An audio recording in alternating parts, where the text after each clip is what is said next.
How to scan channels on Hisense TV.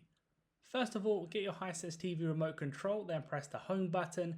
That will bring you to this screen here where you want to press up on the D-pad, then to the right of the top menu, then click OK once you're on the settings cog, then press down in the settings menu until you get to channel, then press the right on the D-pad and right on the auto scan section at the top there.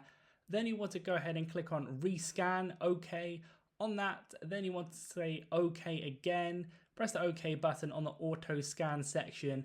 There it will start scanning for channels. So if you have not done a scan before, this will scan a lot of different channels. It might take a while, potentially a few minutes. And then after those few minutes, what will happen is that you'll have those updated channels put on your freeview. Your local TV channels will be put on there if you have access to them, also radio channels as well.